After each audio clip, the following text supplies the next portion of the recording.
You are looking at Julian's pronunciation guide, where we look at how to pronounce better some of the most mispronounced words in the world, like this other curious word. But how do you say what you're looking for today?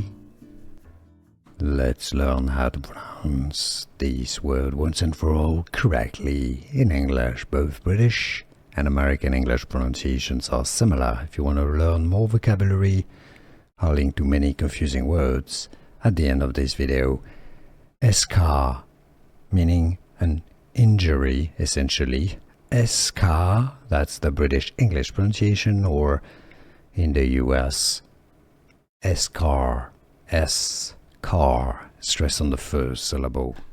Here are more videos on how to pronounce more confusing words and names too many mispronounced. Like this video if you found it useful. I appreciate your support. I'll see you soon and thanks for watching.